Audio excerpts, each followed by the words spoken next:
The late Millennium Television welcomes you to an exclusive interview and interactive session on Azerbaijan's commitment to the Water Action Decade with FARIZ ISMAILZADE, Ph.D., Vice Rector for External Government and Student Affairs, Ada University, Baku, Azerbaijan. Today is Saturday, April 29, 2023. And we are based in New York, and Dr. ISMAILZADE is based in Baku at the moment.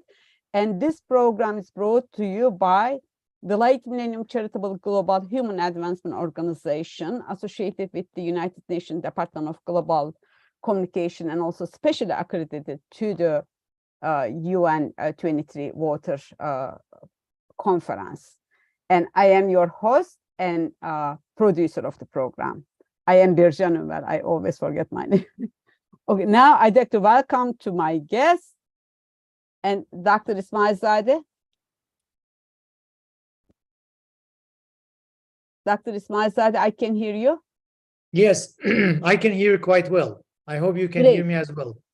Welcome, Dr. ISMAILZADE. It is great honor and privilege to us. And since Azerbaijan is one of the signatory countries of the 2018-2028 Water Action Decade, and Azerbaijan has multiple issues and accomplishments and challenges in reference to water.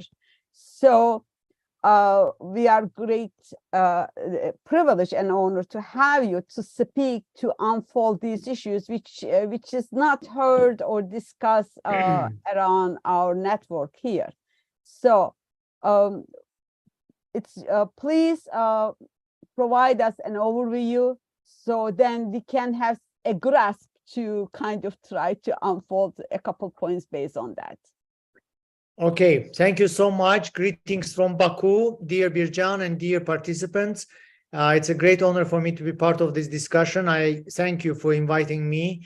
Baku these days is very busy with world famous Formula One race.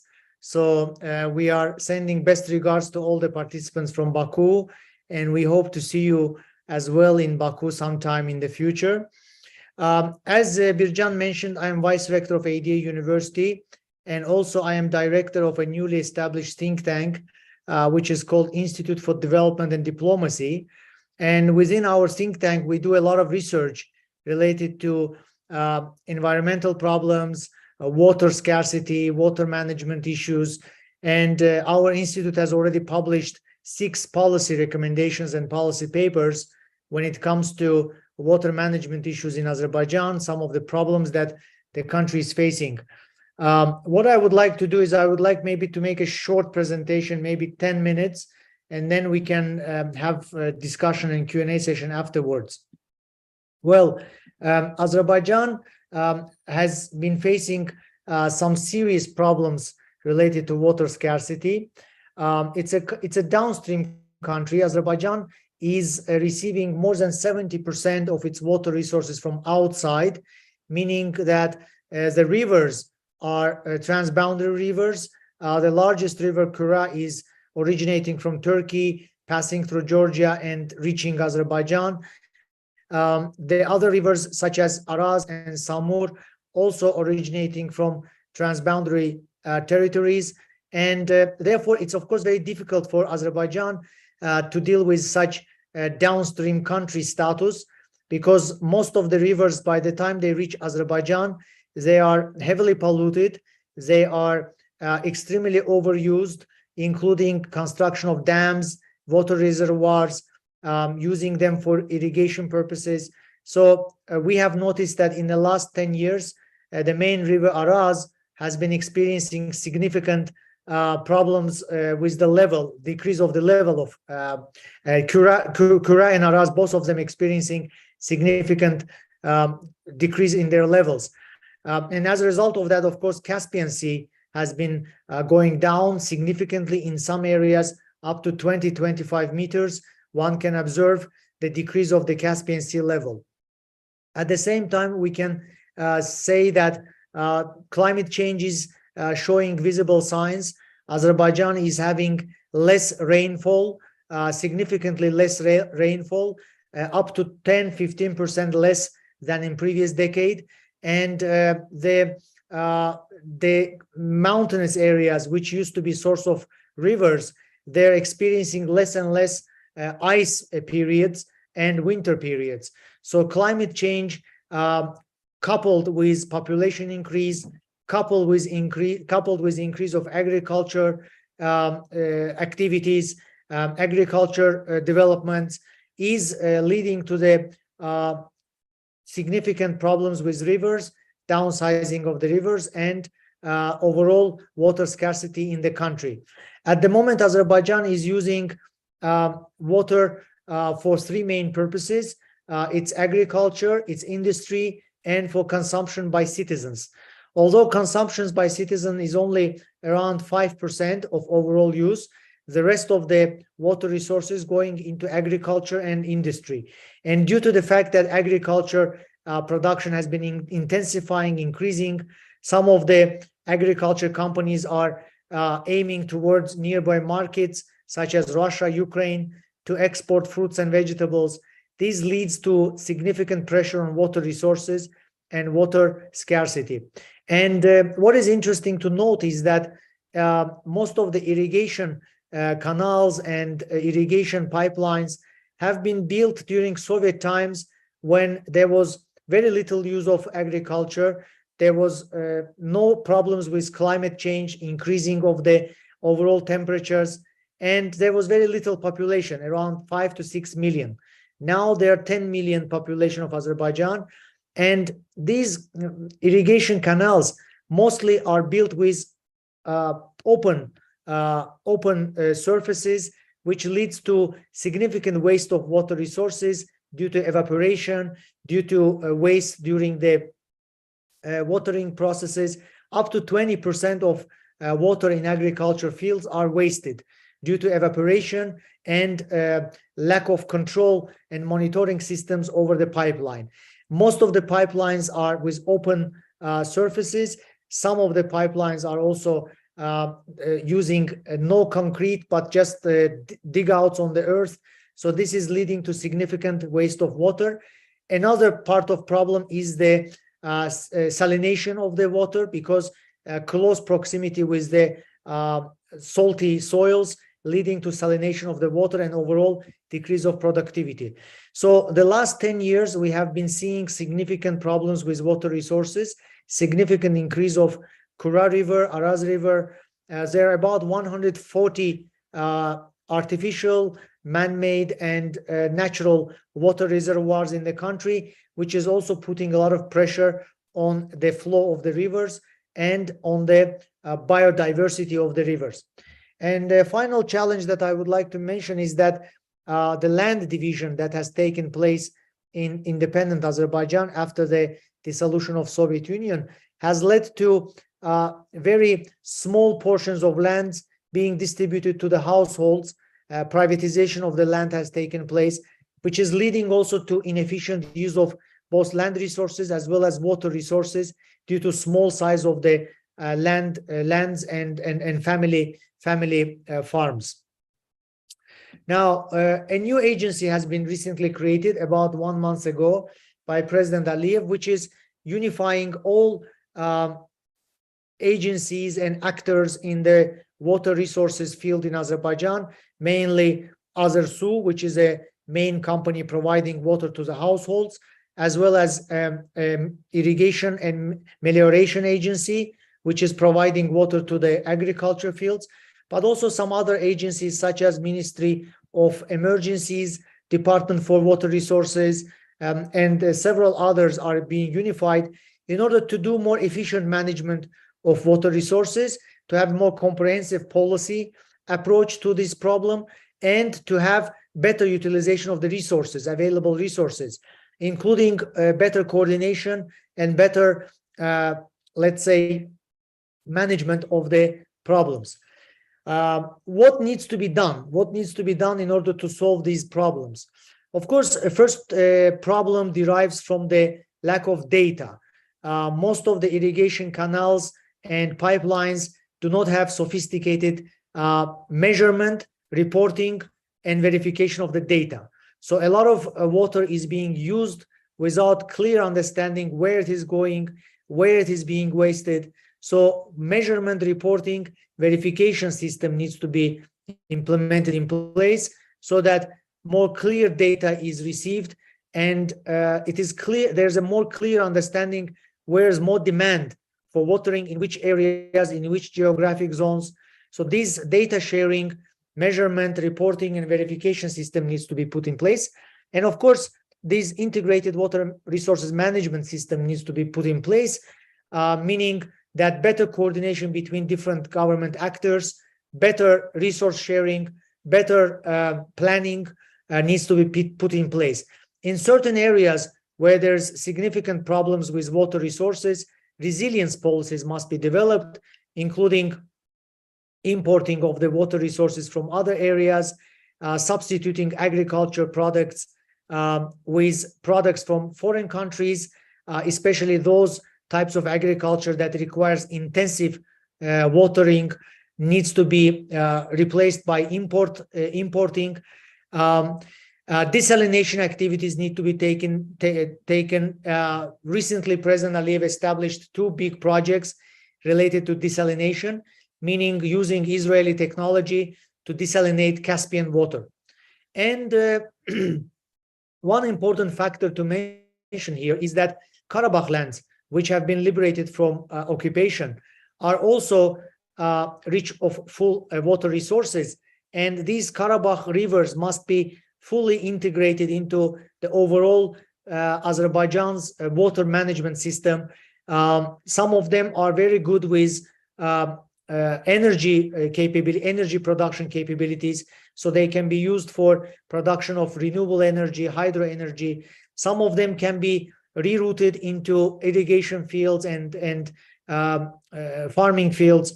And of course, a very important point here is that Azerbaijan can no longer afford the type of irrigation, the type of water usage which existed in Soviet times. More focus needs to be put in place for drip irrigation, for point-to-point irrigation, so that water is not wasted in agriculture fields, but goes directly to the roots of the plants and agricultural products. So drip irrigation, sparkling irrigation, and some other types of irrigations are also important to implement. Of course, this will require significant investment in infrastructure, but this would, in the long run, save water resources from being wasted. In global scale, in Azerbaijan, significant efforts need to be put in place with educational activities, because many people, including farmers and ordinary citizens, waste a lot of water resources due to lack of education, due to lack of understanding of the problem. So educational activities need to take place among schools, among colleges, universities, farmers, on the topic of saving of energy, water resources, in terms of how to more rational approach to water resources, as well as some of the new technologies that need to be implemented. So educational activities need to take place to better educate farmers in terms of new technologies and new wasteful techniques and approaches. So I'm going to stop with my overview, and I'll be happy to take some questions.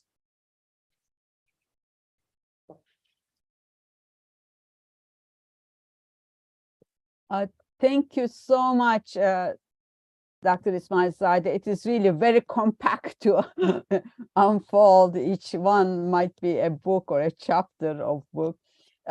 Since you are vice rector at other university, and since also you mentioned that you need to form a think tank or to also work on these issues, what are the specific programs both in other university and your new institution in connection with water action towards the solutions that you laid out? Well, in our university, we try to approach this problem through three different ways. One is research, because there's significant problems related to research, lack of understanding of the problem, lack of statistical data, also the problem of coordinating these activities with neighboring countries. So Azerbaijan is bordering Russia, Iran, Georgia, Armenia, and across the Caspian Sea, Turkmenistan, Kazakhstan, there's very little coordination. Even the Caspian Sea, which is a shared water resource, is often experiencing lack of coordination between the countries, neighboring countries, littoral countries. So we are trying to approach this issue through policy research, trying to understand the issue, try to better understand the statistics, trends. We are doing data analysis of the Caspian Sea, and we are presenting this data to government officials, policymakers, trying to raise awareness. We are also involving international organizations like UNDP to come together and develop some of the policies which can save the water resources. The second direction is, of course, educational activities. We are trying to educate young people, citizens, students, overall the community of ADA University on saving water, on educating young generation how to save water. We are planning to do some activities such as cleaning rivers, cleaning the beach areas. Even in our university, we are having stickers everywhere, save water, don't keep the taps open, things like that. So these sort of day-to-day activities, changing the culture, the mindset of the students, young people, this is also very important, because what we see often is that people believe that water is unlimited resource, it's cheap resource, so they're keeping the taps open, they are keeping the garden hoses open, and it's being wasted. So we need to start with ourselves. We need to change our mindset, change our habits. So policy research is important, but also our daily lifestyle is very important. And finally, cooperation with private sector. We are cooperating with such companies like Coca-Cola, BP, trying to develop innovative products, trying to utilize modern technology. One of the most recent innovative projects we had is to develop a smart meter system, according to which that even if you are in the office, you can turn on your mobile phone and you can see how much water is being used in your garden. So if it's too much water, you can turn it off by your mobile phone. So these are types of innovative technological products that we are trying to bring to the markets to help the industry and to help this problem.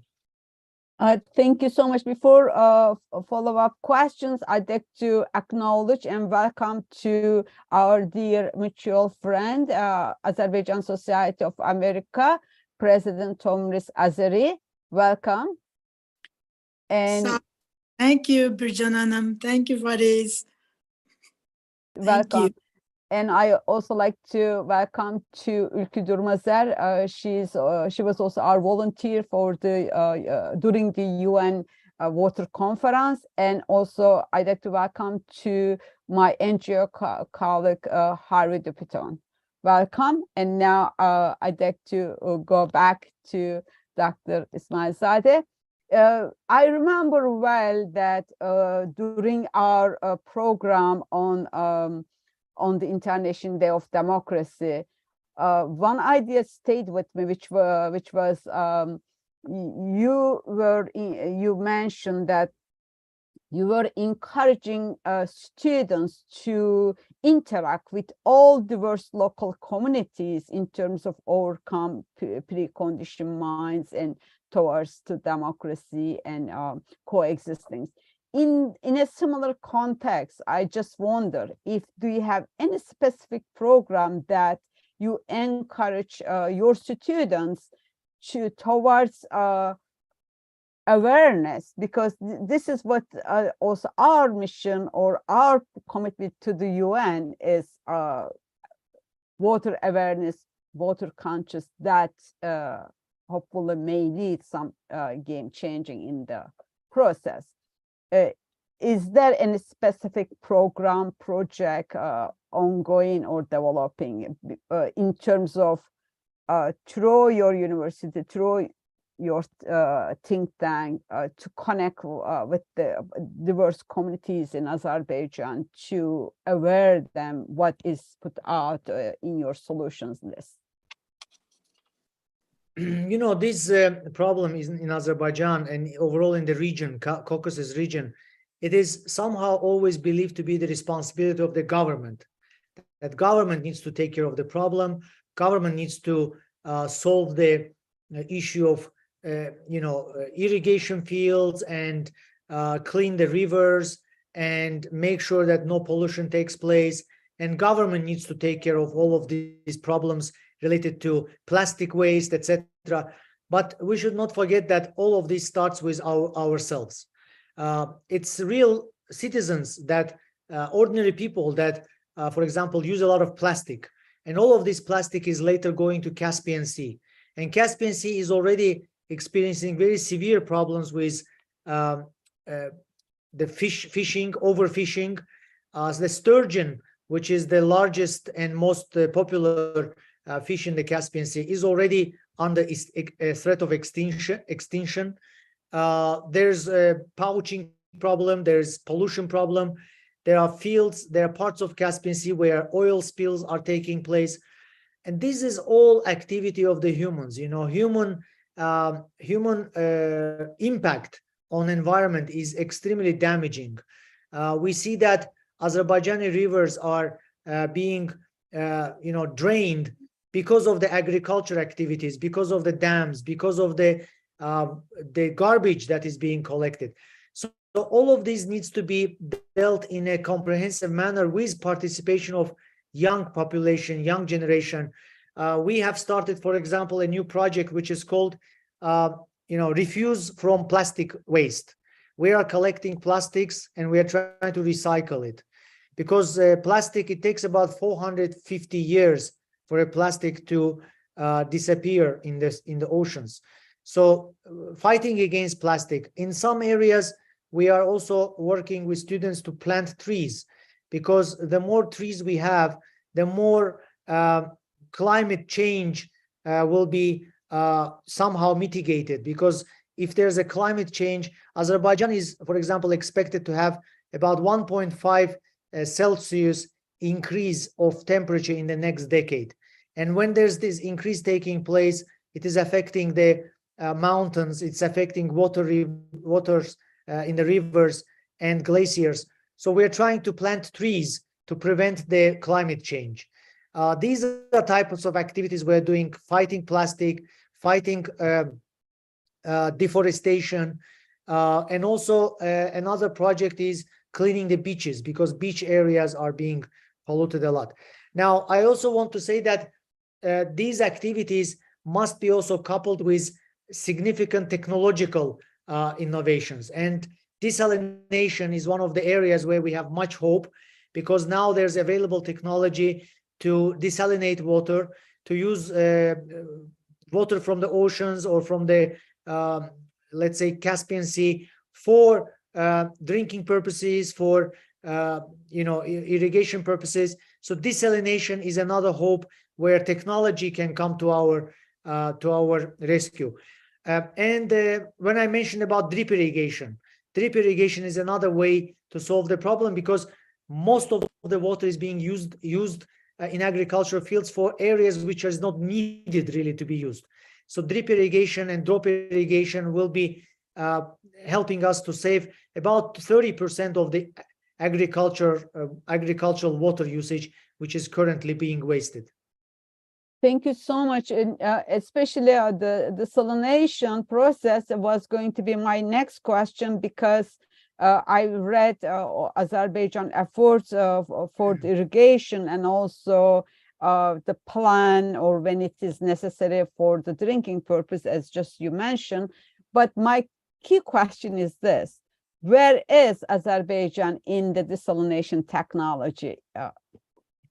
Well, Azerbaijan doesn't have any desalination technology itself, because This is a new technology, and as you know, after the collapse of Soviet Union, most of the post-Soviet countries, they have experienced problems with innovations, with laboratories, and with scientific research. The quality of scientific research is not as high as in some of the neighboring countries. But Azerbaijan has a very good relationship with Israel. We are cooperating with Israel on agricultural technologies, on military technologies, on industrial technologies. And one of the areas where we will be cooperating with Israel is the type of equipment needed for desalination. Already, President has signed a decree. There are already 2 pilot projects. There will be budget allocated for that, and there will be technology imported from Israel. So desalination is possible. It is one of the ways where Azerbaijan sees the solution of the problem. And of course, some other technologies are possible. For example, rain collection technology. Rain collection technology is another way to solve the problem. Another technology which is possible to import is technology about reuse of the household water. Right now, gray water. Where are you on that? Well, right now we are nowhere on that, because all of the household water is being wasted into the Caspian Sea, discharged into the Caspian Sea, and the modern technology allows to separate the type of water which can be reused. For example, the water which is, let's say, coming from washing your hands, or I don't know, different type of water, but also some of the water which is coming from industrial usage can be reused and recycled. So I think Azerbaijan will work with such advanced countries. So what then, in that context, what are the water treatment technology that you have at this point? Right now, Azerbaijan is using only classical methods for water treatment for drinking purposes. Mainly, it is chlorine and some other chemicals. Basically, the water is taken from the rivers. It is treated in the suburbs of Baku and then given to the households. But no treatment is used for the used water. There, so for the waste, don't have the waste treatment. Oh, that is what it is. This is also significant loss of opportunity. And I believe that Azerbaijan will sign agreements with neighboring countries like Israel, Turkey, as well as European Union countries to bring modern technology for desalination purposes. Thank you. Now it comes actually, which one is first? Even I couldn't decide to bring out the question. One is, since Azerbaijan receives 70% of its water from the neighboring countries, which is also a huge risk in any conflict situation. And so what are the collaborative efforts not to have any interruption in that process? And in connection with that, maybe somewhat related, but Karabakh, I just read one of the articles. It was saying that Azerbaijan has focused for infrastructure. Now it's shifting from infrastructure to institutional programs. Does it mean in that context, Azerbaijan has achieved all infrastructure development and programs? Now let's form the education institutions and services to take care of that. Where are you on these 2 points? Okay, so of course, cooperation with neighboring countries is extremely important point, and it's a vital point for the solution of this problem, because no country in the world can manage climate problems and water problems by itself. And especially downstream countries like Azerbaijan, which is receiving 70% of the water resources from abroad, is destined to work with neighboring countries. In the case of Azerbaijan, there are 2 different directions where this is taking place. One is a convention on the Caspian Sea. We are trying to work with neighboring littoral states of the Caspian Sea. And finally, the convention has been signed. but it has not been ratified by Iran. Iran is the only country which has not ratified it. And this convention is a very serious document which is outlining cooperation mechanisms and techniques on how to save the water resources of the Caspian Sea, how to save the biodiversity of the Caspian Sea, how to share data, how to do a joint monitoring. Unfortunately, the convention is still not ratified by Iran for political reasons, but if it's ratified, then of course this would be very helpful instrument for cooperation among littoral states of the Caspian Sea. As for Georgia, Russia, Armenia, and Iran, and transboundary rivers, there are of course many international conventions outlining the sort of how to work better in terms of transboundary rivers and water resources. But, you know, it's usually the case that upstream countries are more reluctant to join those conventions because upstream countries, they prefer to build dams and they don't really care what happens to the downstream country. It's the downstream country which is suffering from the lack of water resources. So Azerbaijan is pushing Georgia and Armenia and others to join these conventions. Also, we have noticed that several rivers that are coming from Armenia to Azerbaijan are being heavily polluted by chemicals, by industrial waste. So we are taking this case into the courts. We are trying to raise awareness among international community and make sure that these rivers receive international monitoring. Otherwise, you know, all these chemical waste is coming to the territory of Azerbaijan. These are the main directions where international cooperation is taking place.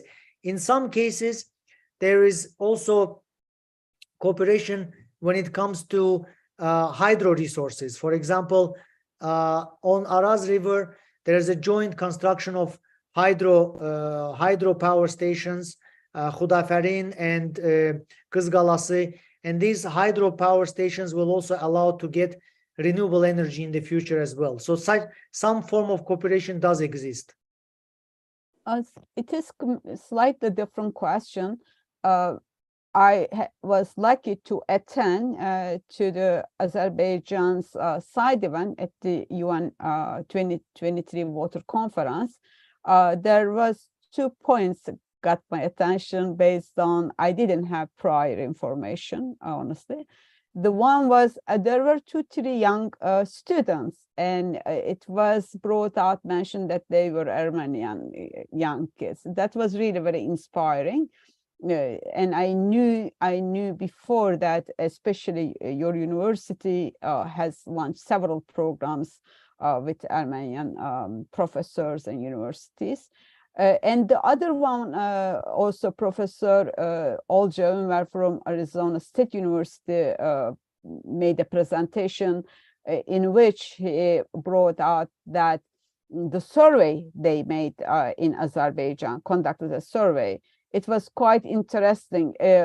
In these 2 points, do you have any comments, any further development in connection the survey's outcome? And also, it was really unique. It was, I never seen at the UN that Azerbaijan or Armenia presented another country's youth. That was very inspiring. Where are you on this process towards investing in peace and young people? Well, since the Second Karabakh War has taken place and Azerbaijan successfully liberated its lands from Armenian occupation, the general approach of Azerbaijani government and Azerbaijani society was that we should live in peace, that we should sign peace agreement and recognize each other's territorial integrity and sovereignty and start collaboration on economic issues, on trade issues, as well as on environmental issues. Some of the problems that take place are environmentally, impacting both countries. For example, deforestation or fires in the forests, or pollution of the rivers, or decrease of the water levels in the rivers. So these is transboundary problems that require collaboration. Unfortunately, in the last 30 years, Azerbaijan and Armenia did not talk to each other much because of the occupation of Karabakh. But now that occupation has ended, the general approach is that we should work together, including working among the general society level, young people. For that reason, I have personally invited 4 Armenian professors to speak to other students on webinars. And we have had a very nice dialogue. Professor Gerard Libaridian has spoken to our students. Professor Viken Chiterian has spoken. We have Armand Grigorian speaking to our students. It's been very nice dialogue, and looks like some of the problems that we're facing are of common nature and of mutual interest, and we should work together to solve these problems. We are not traveling to each other's countries yet, but we are meeting with Armenians in different international forums. Most recently, I was invited to Geneva to meet with Armenian academicians to talk to them about importance of cross-border trade and transport corridors and economic cooperation. So these are the directions that we encourage very much, including direction on environmental issues, environmental projects. In Karabakh itself, there is a Sarsang water reservoir, which is still somewhat the major one, right? It's a big one. It's the largest one in Karabakh. The water reservoir itself is controlled by Armenians, but the river that is flowing out of it is going all the way to the agriculture fields, which are used by Azerbaijanis. So there has been already several meetings between Armenian and Azerbaijani authorities to discuss better usage of Sarsang water reservoir, better common approach. So this is one area where practical cooperation is actually taking place. Another area where practical cooperation has taken place is that some of the rivers in Karabakh, such as Hakkari River, it's a very powerful river, and you can build a modular, small modular hydropower stations on those rivers. And when Armenian army was retracting, Azerbaijani army was liberating its lands, there was a general dialogue between the two sides on a peaceful transfer of these hydro modular stations, not to burn them, not to destroy them, so that Azerbaijani authorities can better utilize them. So these are kind of practical approaches where Armenians and Azerbaijanis work together. I hope to see that collaboration at the UN as well. And I am inspired now. Maybe we can organize an event for actually it was on April 24, International Day of Diplomacy for Peace and Development. So diplomacy means, and multilateralism means to bring, especially the parties, usually they don't get along with, but we couldn't organize. Hopefully next time, or in reference to April 24, we may bring out this exactly what you are share with us, illustrated, which is very inspiring. So do you have any comment on the water policy group's survey? And because also I know your time is limited, I'd like to open up to the floor. And let's hear if you have any comment. And I have one more quick point, and then I'd like to open up the floor. I didn't understand the issue about the survey. We have done a survey. No, it's not the water policy group. Professor Olcay ÜNVER, Arizona State University, he is one of the active member of the water policy group, and they conducted a survey in Azerbaijan, and he shared that outcome during that UN water conference side event of Azerbaijan. But of course, I don't have the facts and figures. I thought if you have any, okay, if you don't, I don't have statistics data about that particular survey, but we as a university, we have done our own survey among Azerbaijani displaced people and refugee communities, but that's a different type of survey. That is not very much not water related. Not water related, no. Okay, the last question before opening to the floor. Since this program is dedicated Azerbaijan commitments to the water action decade, and the decade is gonna be terminated by 2028. Where are you at this stage as a sum up, and what do you think that you will be able, of course, in terms of Azerbaijan at large, your set out goals by 2028? Yeah, well, I must say that, I am not representing government entities, so I don't speak on their behalf, but as an academic person, I am observing some of the projects that are taking place in Azerbaijan in order to meet the SDGs, Sustainable Development Goals. Azerbaijan is one of the actually leaders in terms of Sustainable Development Goals. We are, one of the countries which reached significant decrease of poverty level. There is very heavy focus on renewable energy, including solar farms and wind farms. Around 10 gigawatts of solar and wind power will be generated in Azerbaijan. There's significant focus on youth employment, youth opportunities. So when it comes to SDGs, Azerbaijan is one of the leaders.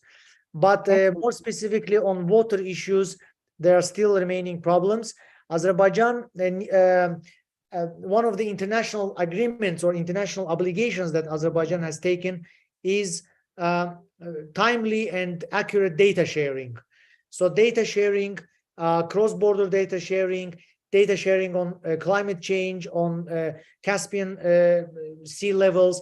All of these data sharing as well as data monitoring is one of the areas where we can work together, as well as a second area is comprehensive approach to resource mobilization and resource sharing, including among government agencies. So a comprehensive and unified approach to water management, water resources management these are two directions where Azerbaijan has taken serious obligations.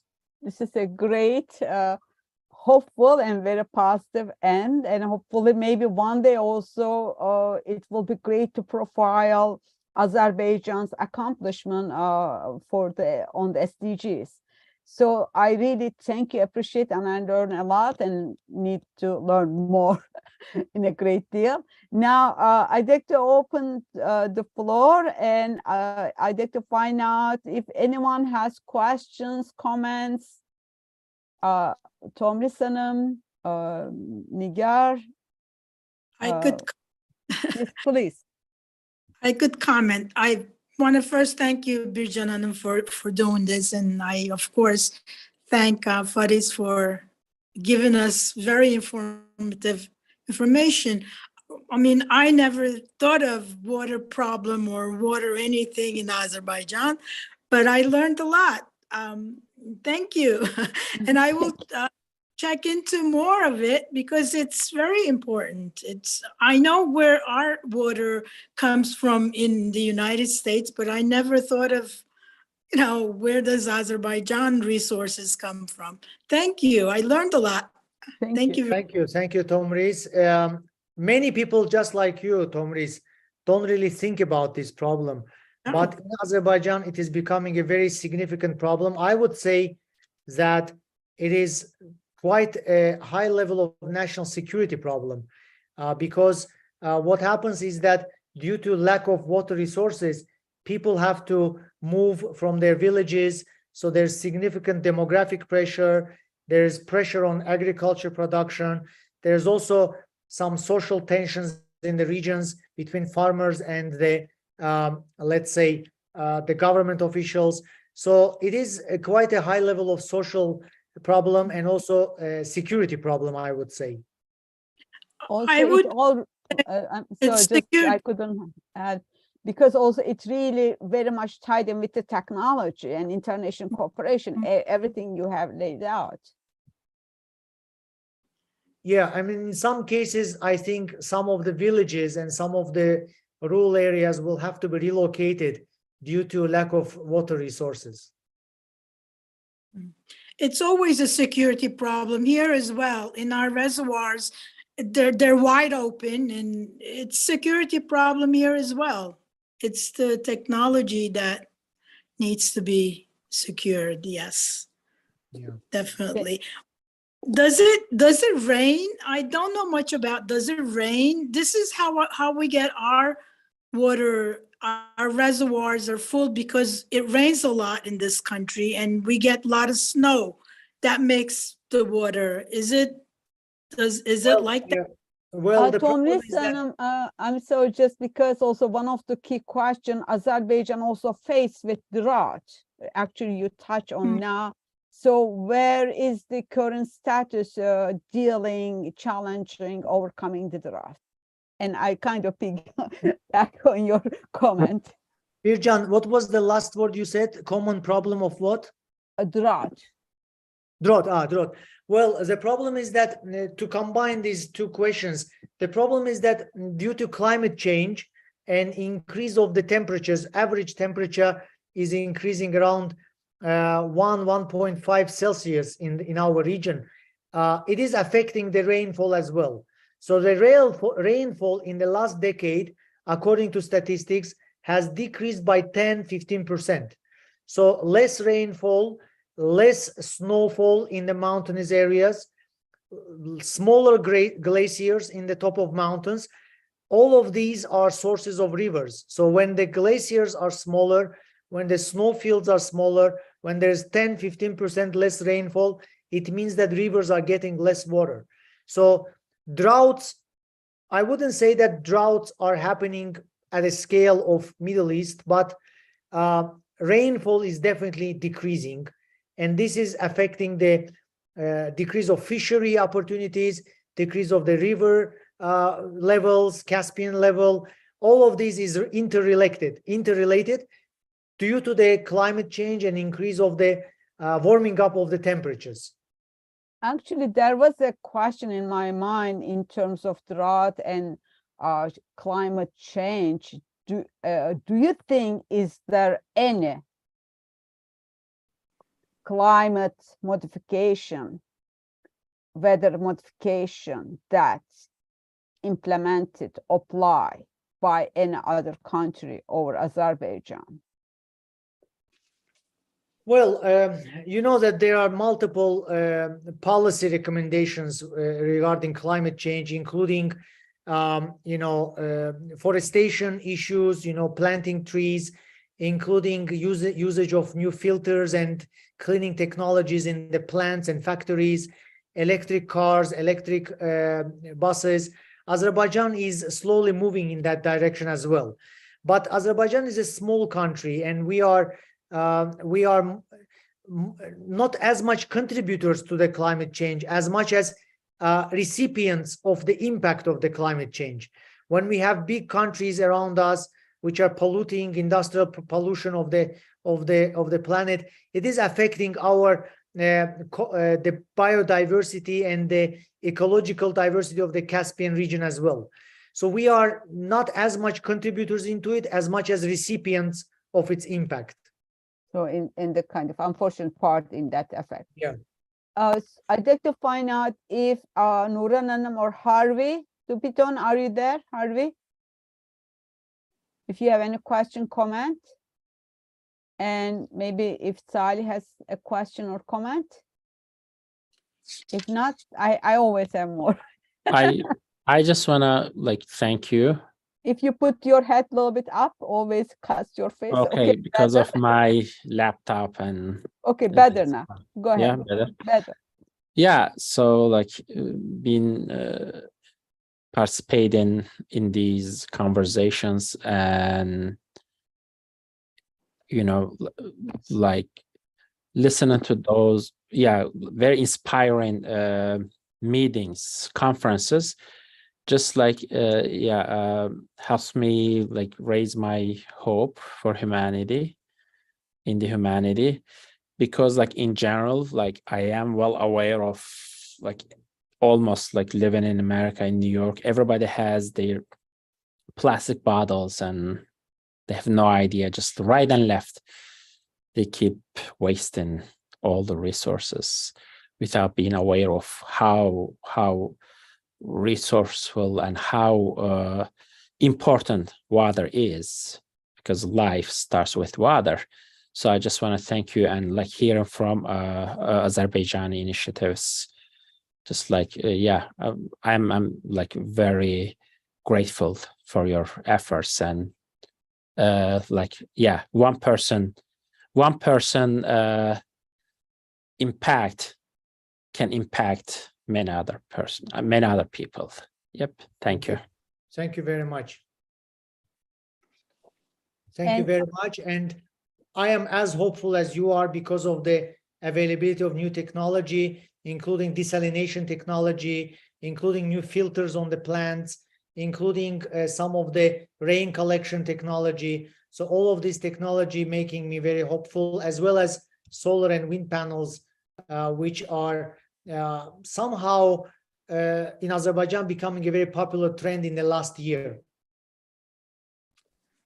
Thank you. Maybe before, so I was also initially thinking to profile you with your background. We are kind of running out of time for that, but let's briefly mention, if you called, you educated in the US and you went back to Baku. Could you a little bit of mention about your academic career and your experience in the US?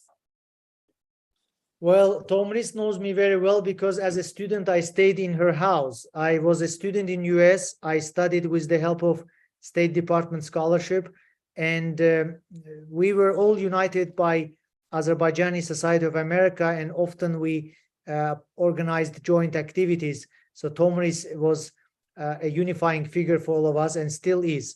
But of course, I've been back to Azerbaijan since that time, and I have been working at other university, trying to educate young generation, as well as contribute to the policy research. So policy research is a very important area where we try to raise awareness of these problems and make recommendations to the government. When I was just glancing, of course, I posted and read it before, just glancing for this program.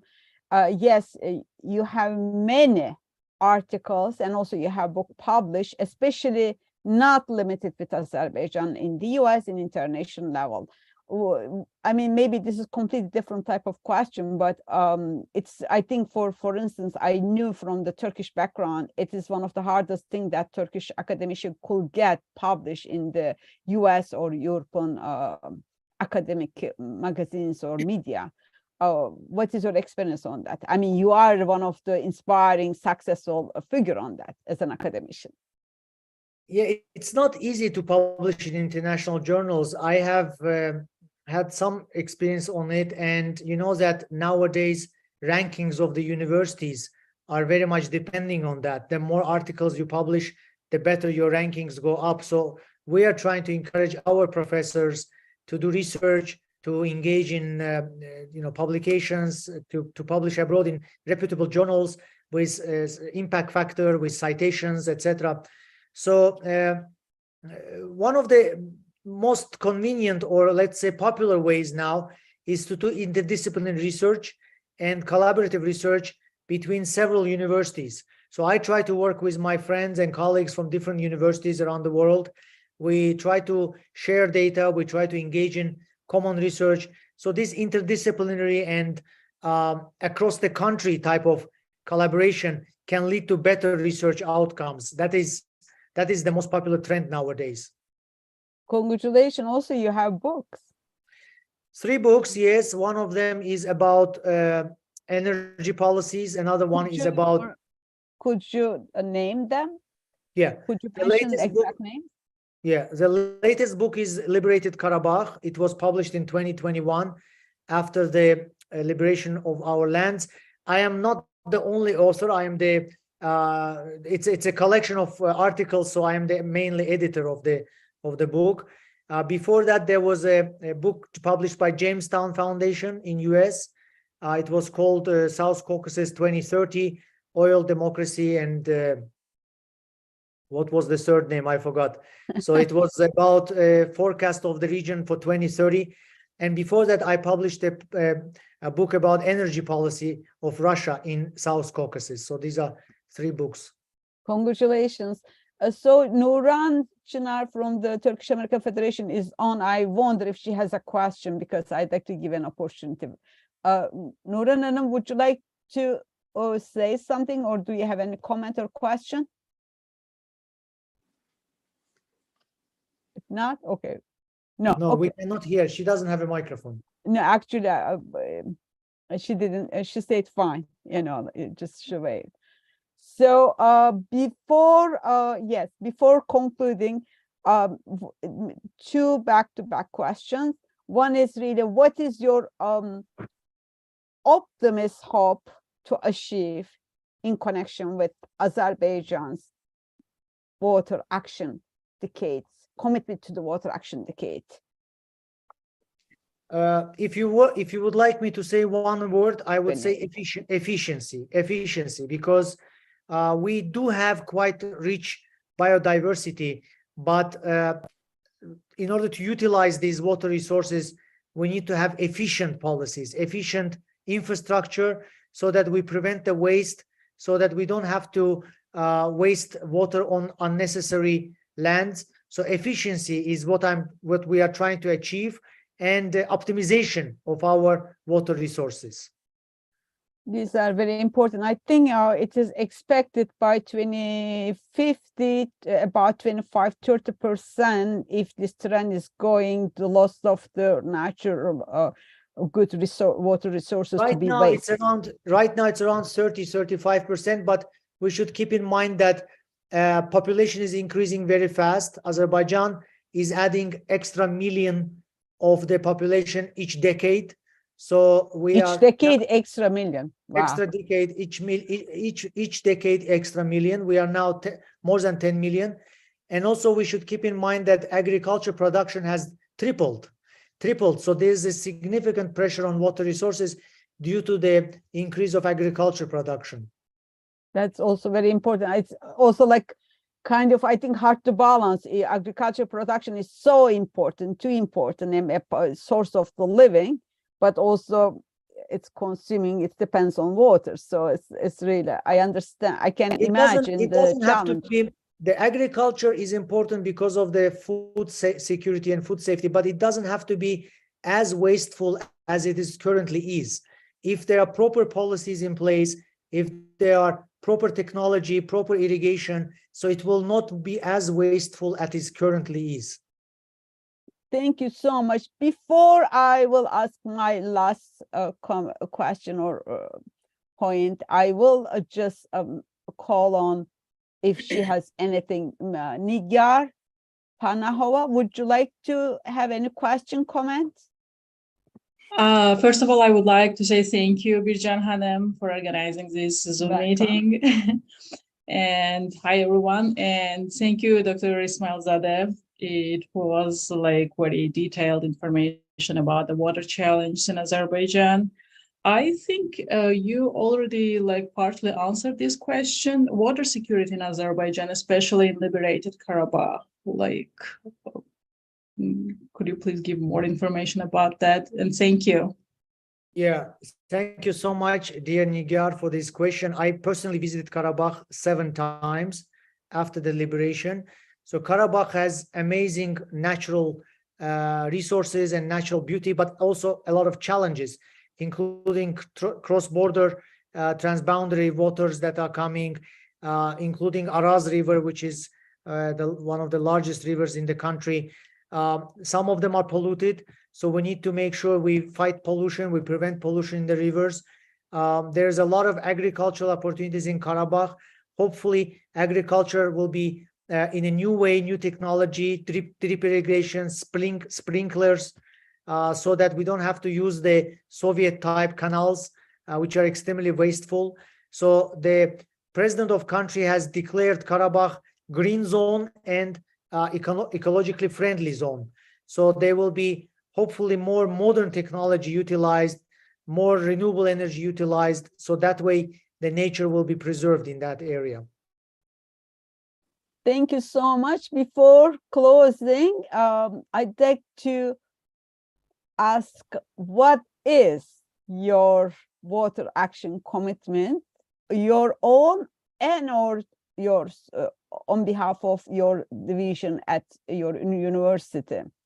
A minute. This will be a specific point as your closing remark. That will be also included in the late Millennium's Water Action 1 minute series. Bircan, unfortunately, my internet was slow, so I couldn't hear your question. Could you please repeat it? Sure, sure. Late Millennium TV will launch a Water Action 1 minute Water Action series, and 10 of them already out there. So I'd like to find out your own, or on behalf of your department, your division at your university, your commitment to the Water Action Decade as 1 minute. This will be concise and it will be also taken out separately.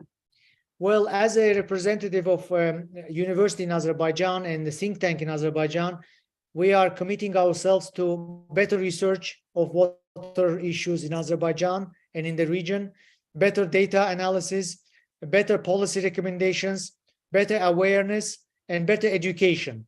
These are the steps that we are promising, we are taking commitment to do, and we will strive to do them in the next decade to achieve better living standards for all people in Azerbaijan.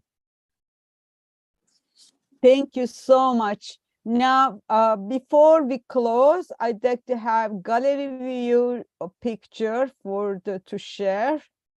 And Harvey, if you are there, could you turn on the camera? And yes. Sorry. That yeah, I I call on you, but you couldn't come on. And no, I'm following you and multitasking, so moving about. So I didn't want to interrupt, but I'm so glad to be a part. Thank you for joining us. You're doing a wonderful, always a wonderful, job, and 24/7. Thank you. Do you have any question or comment to Dr. ISMAILZADE before we? No, I'm gonna take just simply glad to learn about Azerbaijan from a water perspective. I do bump into several delegates from Azerbaijan at the UN, but we get to experience culture and different things about a country through events like this one. And so I not much question to ask, but just absorbing what is being said. So I'm very pleased. Okay, thank you. Thank you. Thank you for joining us. Thank you so much, Dr. ISMAILZADE. This is actually, hopefully it will be a beginning, but not one and last program, because now I inspire for the International Day of Democracy, because I spoke this with Tom Lisan'ın before, but we never really put all the necessary pieces together, because we should not do in terms of Light Millennium alone or Tom Lisan'ın alone. We should have the third party, which is Armenia here. As you mentioned, the professors, students, when we have that will start a change, at least perception change, if nothing else. And I inspire one thing more, that is, since Tom Lisan'ın is here, you are here, why don't we consider to have special tour to Karabakh and to some of these locations you mentioned? The timing, all can be discussed, and with great pleasure. With great pleasure. To plan as a delegation and make some, who really academicians, NGOs, or students, so from different who has some interest, whether cultural, whether water related. I am also curious because we heard last 30 years and now it's a new time. So this is our opportunity to see, especially just still new, last 2-3 years. So what will be next 10, 20, 30 years? So we can also build up our own culture, understanding for the, next 10 years. So this is what I inspire by this session. Pleasure. Anytime we are happy to host you. Anytime we're happy Not to host. host me, to organize jointly, because I can travel alone. That's not an issue. I've been already twice my own, but this should be a program, a part of something that it should have an echo. Maybe a seminar, a conference around something just inspired by this. So to be discussed, I mean, this is nothing to commit it, just as an idea, as an inspiration to take on. We will do it. We will do it, Bircan. Thank you so much for your invitation and for this discussion. And I look forward to more meetings in the future. Excellent. Thank you So- so much. And I think Salih took several screenshot. Did you, Salih? Salih is also academician. He's with LaGuardia, and he's been very loyal volunteer friend for years. Did you take a couple? Thank you. So Thank you let's so at much. least save Joy something. Much. I appreciate it. Thank you. Thank you. Now I am Thank you. closing the YouTube first.